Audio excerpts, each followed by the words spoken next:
Bonjour, nous sommes le 9 avril 2014 sur Radio Maria France.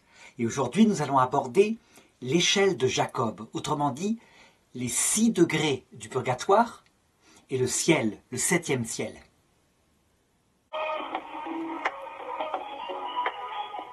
Chers auditeurs de Radio Maria, nous nous retrouvons en direct avec Arnaud Dumonche pour l'émission Retrouver l'espérance. Arnaud, bonjour. Bonjour Sandra. Voilà, je suis en vacances, c'est bien. La Belgique est en vacances. Je crois que vous, en France... Oui, pour 15 jours, là. Puis, alors, on a le lundi de Pâques en plus. C'est bien. Ce rapport-là.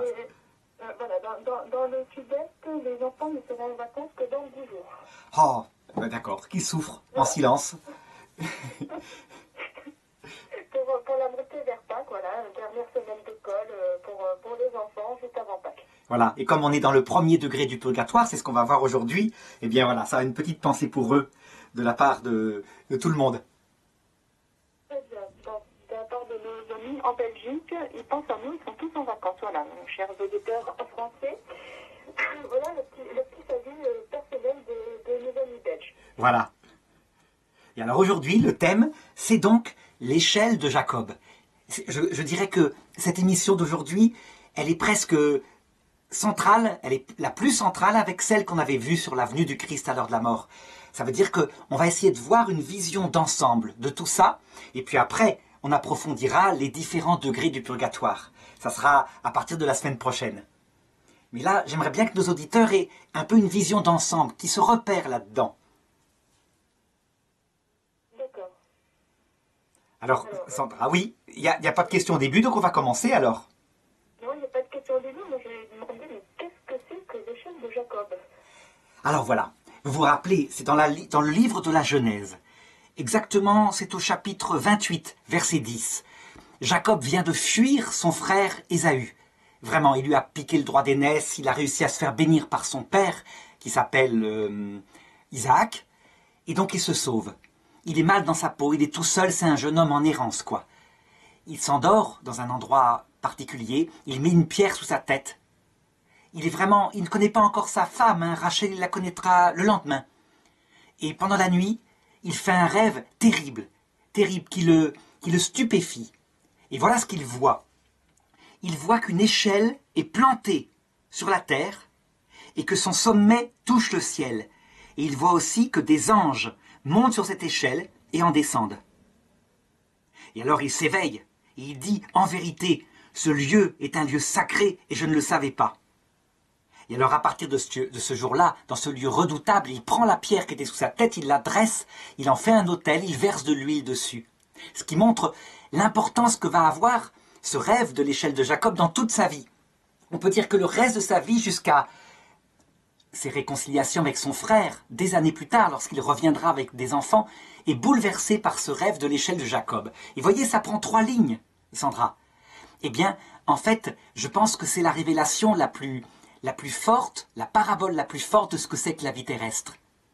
On peut dire qu'en fait, toute la vie terrestre, jusqu'à l'entrée dans ce qu'on appelle le 7e ciel.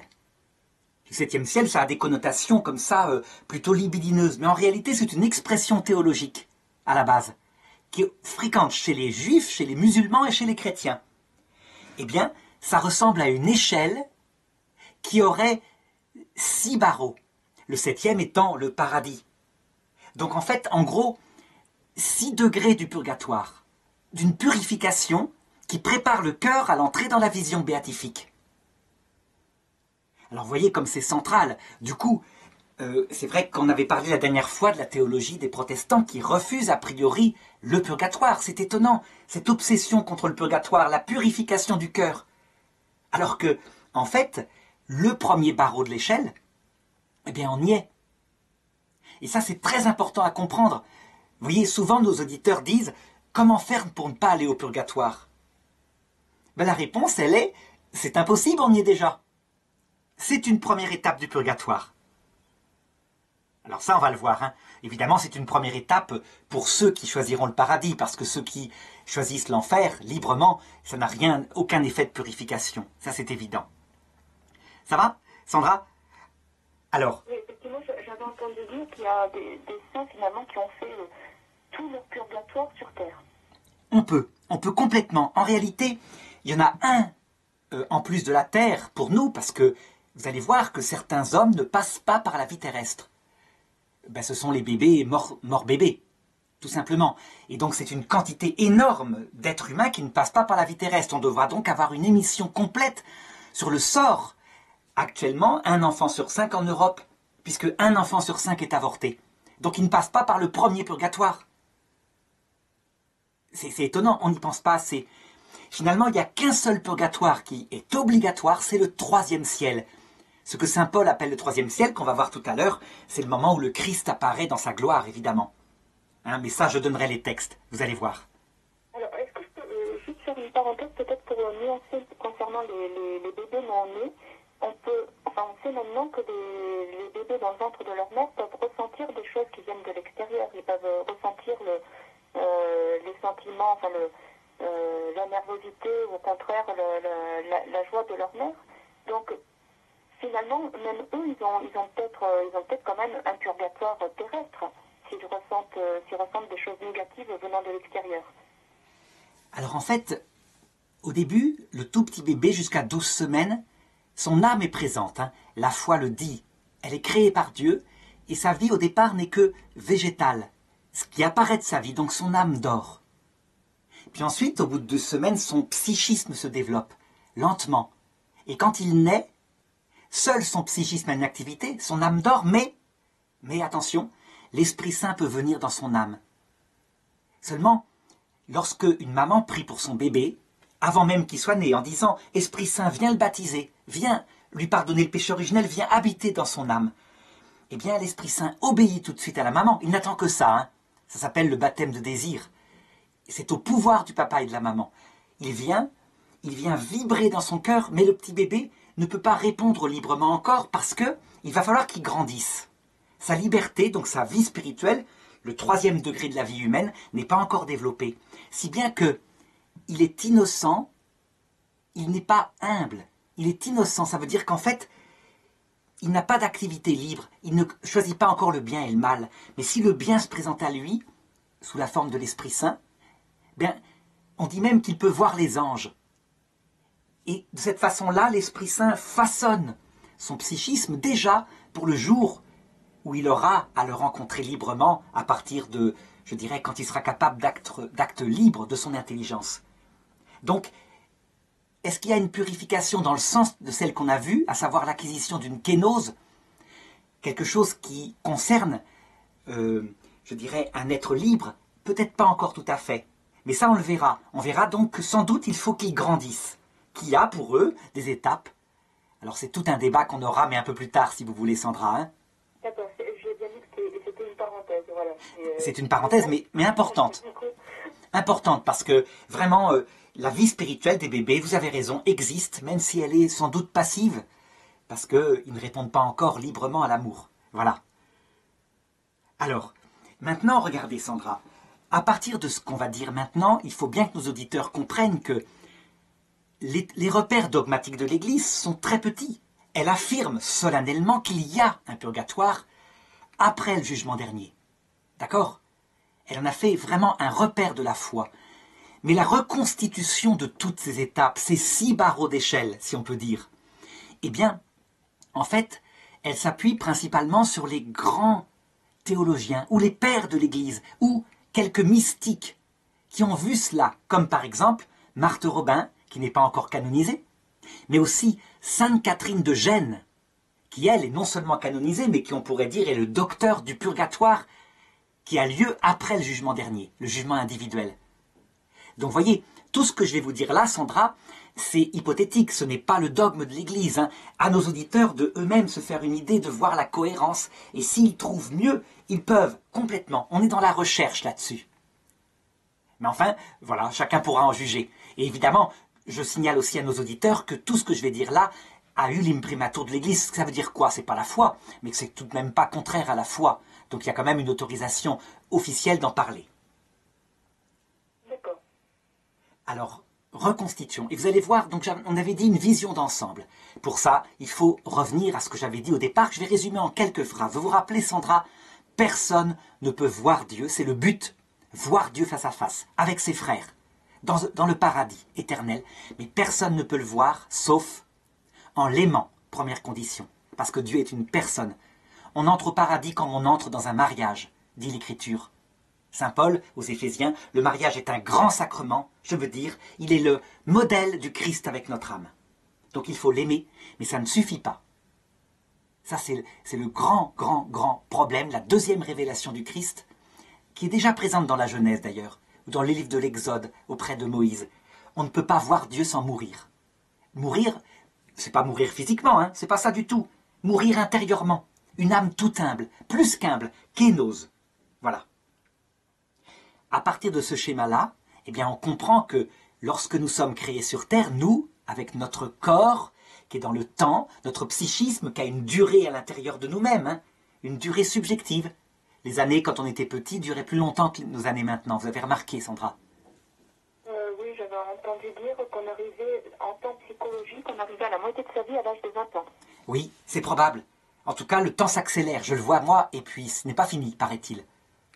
En tout cas, ça se fait selon notre nature. Pour les anges, c'est tout à fait différent. Eux, c'est des pures intelligences, donc c'est un acte de choix en un instant, et ils ne bougent plus.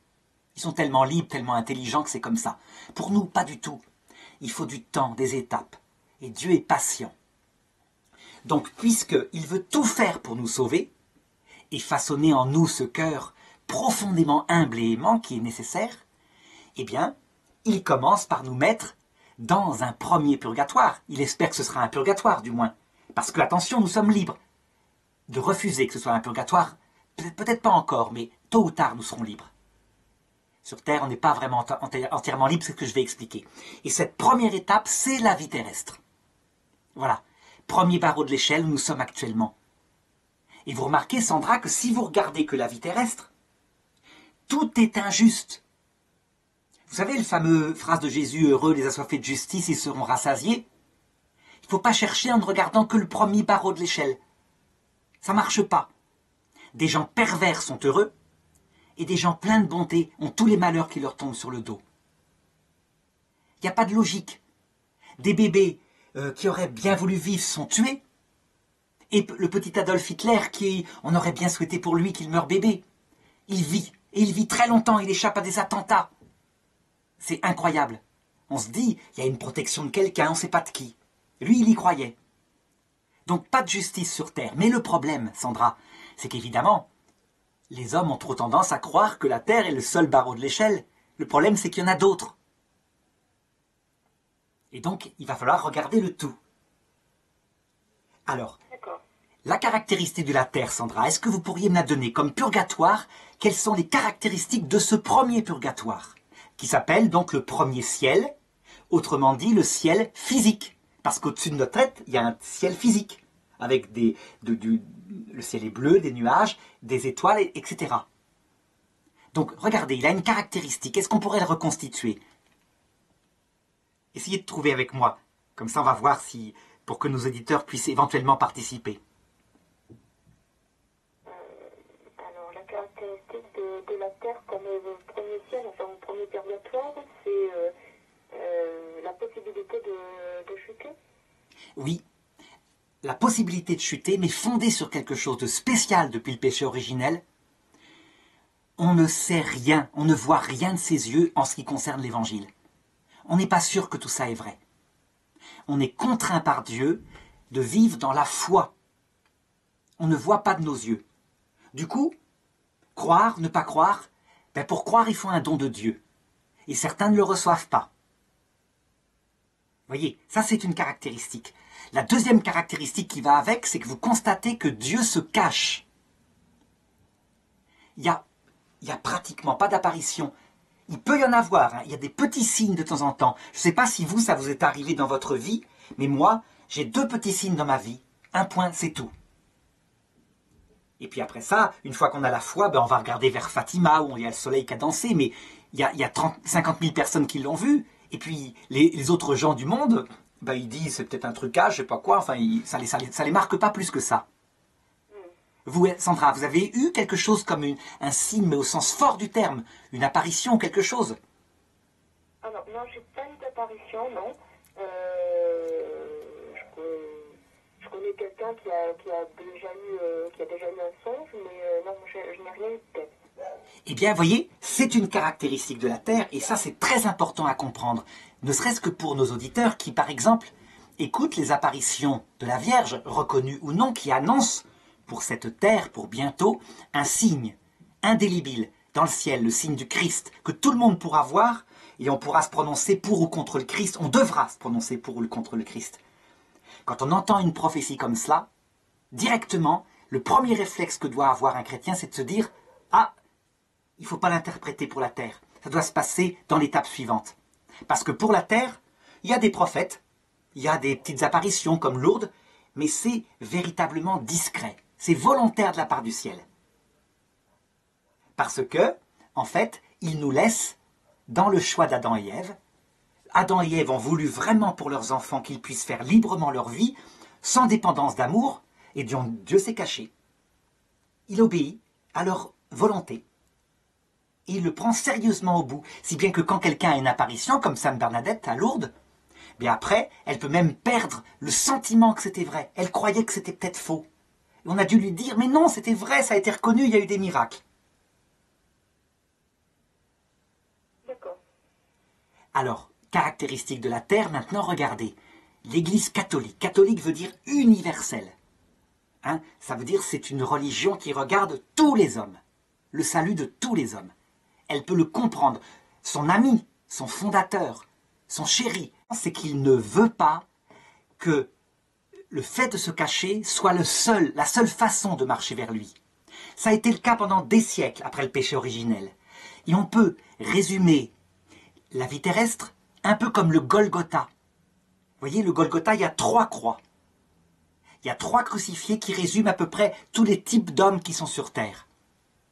Le mauvais larron représente l'homme dur, qui veut vaincre le monde, qui a l'avenir devant lui, qui a peur de rien. Eh bien, la vie terrestre va préparer son cœur au salut par l'humiliation de la vieillesse, de la mort. Vous voyez, je ne dis pas qu'il est sauvé, mais en tout cas, normalement, il sort de la vie, étant passé par des étapes biologiques terribles, en ayant appris un peu d'humilité. Et après, évidemment, sa liberté lui sera rendue. Deuxième type d'homme, les hommes justes, symbolisés par le bon larron. Ils ne savent pas que Dieu existe, ils ne savent pas qui est Dieu, son amour. Ils cherchent, comme ils le peuvent, la vérité, ils se comportent bien. Jésus en parle quand il dit « Vous m'avez visité alors que j'étais en prison ». Eh bien, ces hommes-là, qui ont soif d'un salut, ils subissent les mêmes croix que tout le monde, ils peuvent vieillir, mourir, mais ça développe en eux une soif d'amour. C'est plus que de l'humilité, c'est une soif d'amour. Et enfin, troisième type de croix que Jésus voulait, que Dieu voulait absolument qu'il existe sur terre, un petit reste, symbolisé par la croix de Jésus. C'est ceux qui ont la chance de savoir à quoi ça sert tout ça, parce que ça leur a été rappelé par l'Évangile.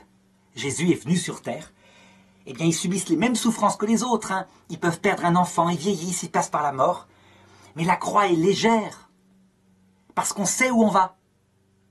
Vous voyez, c'est la même croix, mais elle est légère, parce que celui qui a la lumière, qui sait où il va, ça n'a rien à voir par rapport à celui qui croit qu'il n'y a rien après la mort, par exemple. Et voyez, Sandra, tout ça, ces 3 croix, symboles de la vie terrestre, il y a aussi des joies, hein, attention, mais disons que c'est ces 3 croix qu'il faut expliquer, façonnent au minimum un début d'humilité. Au maximum, beaucoup d'amour chez les grands saints, et entre les deux, la bonne volonté qu'a soif d'un salut.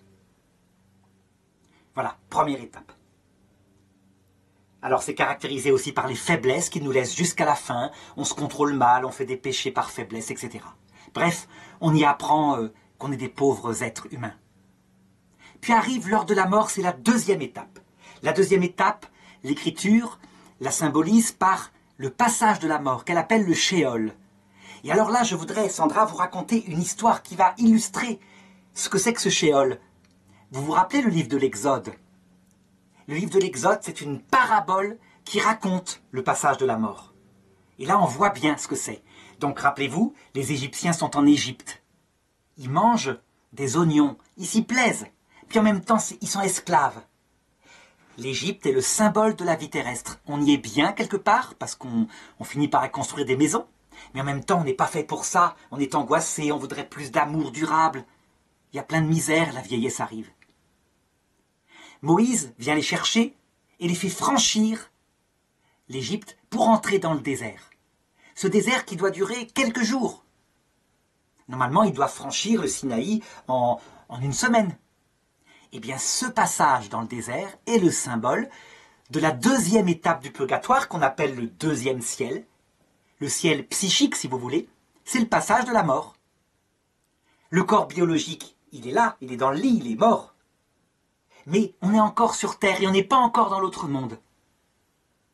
On dit que Jésus est resté 3 jours dans la mort. Ben, c'est ça. Marthe Robin complétait en disant « La mort peut durer plusieurs jours ».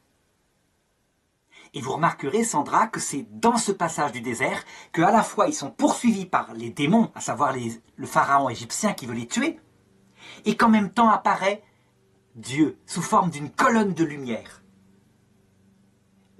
la nuit et d'une colonne de fumée le jour. Il les protège, il les libère du démon.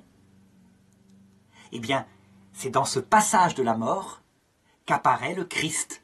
Et l'apparition du Christ, c'est ce qu'on appelle le 3e ciel, le 3e purgatoire. Alors vous me direz, d'où est-ce que je tiens ces numéros, hein, Sandra, ça doit vous étonner, ça, n'est-ce pas? Oui, mais justement, je vous écoute pour savoir, pour avoir des explications, parce que je sais qu'elles vont venir. Mais c'est tout simplement dans l'Écriture, ce 3e ciel. Saint Paul l'a vécu. Alors lui, il n'a pas vécu la mort, mais il a vécu quelque chose qui ressemble. Il ne sait pas d'ailleurs le décrire.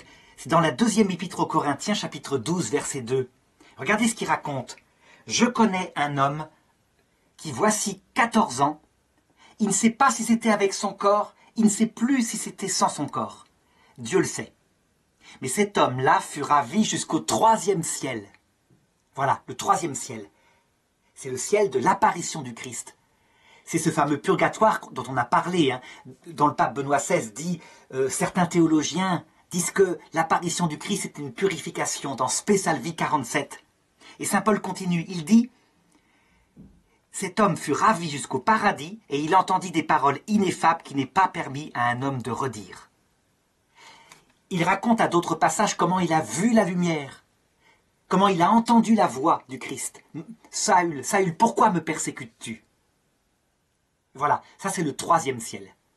Donc on a déjà 3 niveaux de purgatoire, voyez. La vie terrestre, le passage de la mort et l'apparition du Christ, 3e ciel. Alors je voudrais vous faire remarquer quelque chose, Sandra. Si vous reprenez l'analogie du livre, vous savez, le livre de l'Exode, les Hébreux, Dieu les amène à la frontière de l'autre monde, symbolisée par le Jourdain. Et puis, ils envoient des espions dans cette terre qui leur a été promise, cette terre magnifique où coule le lait et le miel. Les espions reviennent et disent « il y a des grappes de raisins énormes, mais nous y avons vu aussi des géants. » Et du coup, le peuple se révolte contre Moïse et ne veut pas entrer dans cette terre promise. Eh bien, ça semble indiquer que le 2e ciel, le Shéol, peut se prolonger. Ce qui est sûr, c'est que le peuple hébreu, Dieu a dit, puisque vous ne voulez pas passer dans l'autre monde tout de suite, alors vous mourrez dans le désert. Vous y resterez 40 ans et vous y mourrez. Eh bien ça, c'est ce qu'on verra la prochaine fois. On essaiera de voir s'il n'existe pas quelque chose à dire sur ce 2e ciel, ce passage de la mort. Est-ce qu'il ne peut pas se prolonger parfois, pour certaines personnes qui ne seraient pas prêtes? D'accord, pour celles qui auraient besoin d'être catéchisées, c'est le dire. Voilà. Et qui serait quelque chose que la Bible décrit, elle l'appelle le Shéol, le séjour des morts, elle dit même, dans le sombre séjour de la mort, une lumière a resplendi, donc elle annonce bien que le Christ revient dans ce passage. Le seul problème, c'est que, j'avais dit tout à l'heure qu'il durait quelques jours. Et donc on verra s'il peut se prolonger comme le peuple hébreu l'a vécu, puisque, en réalité, eh bien, lui, il y est resté 40 ans. Donc ça, c'est autre chose. On analysera donc le 2e purgatoire éventuellement la prochaine fois. Mais il faut continuer. Parce que, regardez, une personne qui voit le Christ, sa lumière, cette colonne de lumière dans le ciel, sa bonté, sa miséricorde, eh bien, quand elle le choisit, lorsqu'elle se tourne vers lui pour l'aimer de tout son cœur, et voyez, c'est proposé à tous les hommes, hein, c'est un peuple complet, le peuple hébreu, qui signifie l'humanité entière. Quand elle le choisit, sa réaction est bouleversante. Il y a 2 solutions. Soit elle l'aime de tout son cœur, soit elle le déteste de tout son cœur, la personne. Ceux qui détestent le Christ de tout leur cœur vont en enfer librement. Ceux qui l'aiment de tout leur cœur reçoivent le jugement individuel qu'on avait vu la dernière fois. Ils iront au paradis. Et donc reste à savoir, qu'est-ce que c'est que cette purification qui suit ce jugement individuel? Eh bien, si le deuxième ciel, le fameux Shéol, est décrit par saint Bernard, il a un texte que je vais raconter ici rapidement, qui montre bien que ça peut se prolonger selon lui. Je pense que j'ai le temps de vous le raconter, hein, Sandra. C'est très cool. On a quelques minutes quand même. Saint Bernard dit ceci. Il écrit dans la vie de son ami Saint Malachie, qui était un évêque. Il dit, un jour, Saint Malachie, qui avait une sœur magnifique, une jeune fille, très belle, qui ne rêvait que d'une chose, se marier, perdit sa sœur. Dans une grande douleur, elle mourut brutalement, et donc il pratiqua son enterrement. Et un jour, alors qu'il célébrait la messe, et qu'il était sorti après la messe, il la vit très nettement. Elle était auprès de son cercueil. Elle voulait rentrer dans son cercueil. Et il commente en disant, sans doute qu'à cause de toute la coquetterie qu'elle avait eue, elle devait se purifier en assistant à la décomposition de son corps. Puis il y a une autre hypothèse. Peut-être qu'elle n'acceptait pas d'être morte et qu'elle voulait retrouver son corps. Parce que son grand rêve, c'était de se marier. Et donc, Saint Malachie, dit Saint Bernard, célébra pour elle 3 messes pour les morts. Et le phénomène disparut. Seulement quelque temps plus tard, alors qu'il célébrait les saints mystères dans son église, il la revit. Elle était assise au fond de l'église avec les femmes. Et elle regardait du côté des hommes. Voyez, ça c'est Saint Bernard, un des textes qui montre qu'il y a peut-être une prolongation possible d'un purgatoire, non pas dans l'autre monde, mais ici-bas. Pour ce qui concerne maintenant le purgatoire qui est après la venue du Christ, lorsqu'une âme a vraiment choisi le Christ, eh bien là, c'est Sainte Catherine de Sienne qui le développe le mieux, dans son traité du purgatoire. Et regardez, pour résumer, puisque je vais aller très vite et on le développera après, ce qu'elle décrit. Elle dit, il y a 3 étapes dans ce purgatoire-là. Il y a 3 demeures, des demeures intérieures, parce que la personne change d'état d'âme. Le premier état, elle est tellement heureuse, elle a reçu la promesse qu'elle sera sauvée, que elle veut réformer tous les péchés qu'elle a commis, elle veut tout rembourser, elle veut réparer ce qu'elle a fait, et elle le fait dans la joie. C'est le purgatoire des fiers qui disent à Dieu, tu vas voir, un jour je serai digne de toi. Et puis, ils sont donc séparés de Dieu, un certain temps. Et ce temps, évidemment, il leur paraît immensément long, parce qu'il est un temps vécu dans la durée intérieure. Ils sont amoureux du Christ qu'ils ont vu, ils n'espèrent qu'une chose, revoir le ciel, et ils sont séparés. Du coup, au bout d'un certain temps, alors qu'ils n'arrivent à rien sur leur âme, ils n'arrivent à rien réparer, c'est trop. Ils se désespèrent. C'est donc le 5e purgatoire, le purgatoire du temps, le temps long, l'expérience de la solitude, du désespoir même, qui façonne en eux un cœur brisé. Et du coup, après être passés par là, le temps que leur cœur se purifie, arrive une 3e étape dans leur âme. Ils ont tellement souffert, c'est tellement long, qu'ils finissent par dire au ciel qui est vide, puisqu'ils sont seuls, « Seigneur, je ne serai jamais digne de te recevoir, mais dis seulement une parole et je serai guéri. » Brisés par la souffrance, il se passe, regardez, exactement ce que Moïse annonce au peuple hébreu, et qu'ils auront peut-être dans le purgatoire de cette terre. C'est en Deutéronome chapitre 28, 65. « Tu seras dispersé parmi les nations, tu n'auras pas de tranquillité, il n'y aura pas de repos pour ton âme, mais là, dans ce lieu où tu seras, Dieu te donnera un cœur tremblant, des yeux éteints, un souffle court. » Ça veut dire qu'en fait, dans cette 6e étape du purgatoire, qu'on appelle le parvis du ciel, les âmes sont devenues tout humbles. Elles aiment tout de tout leur cœur toujours. Mais plus question d'être dignes, réparées, elles n'y arriveront jamais. Elles ont touché leur misère. Tout humble et tout amour. Vous vous rappelez la logique? Et donc, rien ne peut plus les séparer de la vision béatifique. Elles pourront voir Dieu parce que leur cœur est prêt. Le Dieu tout humble, le Dieu doux et humble de cœur, elles pourront supporter sa vision puisqu'elles n'attendent rien d'elles-mêmes et n'ont plus d'illusions. Et à ce moment-là, le ciel s'ouvre. Le Christ, le ciel entier, la Vierge Marie viennent les chercher et elles se mettent à voir non pas seulement l'humanité du Christ, mais sa divinité, directement, face à face, la Trinité entière. C'est ce qu'on appelle la vision béatifique, c'est le 7e ciel. Hein, vous vous rappelez l'expression? Pourquoi le 7e ciel? La béatitude absolue. Plus aucune souffrance. La disparition totale de la foi parce qu'on voit. La disparition totale de l'espérance parce qu'on est avec son bien-aimé. Et des 3 vertus théologales, seul l'amour reste, mais un amour effectif. On le tient dans ses bras, si on peut dire. On le voit face à face. D'accord. Vous voyez, Sandra, la logique de tout cela? Oui. C'est ce que décrit saint Paul dans, je ne sais plus si c'est la première ou la deuxième lettre aux Corinthiens. Oui, il le décrit tout à fait. Et je dirais même, on va le voir, toute cette purification que je vous indique, c'est aussi ce que décrit sainte Thérèse d'Avila dans son livre sur les 7 demeures.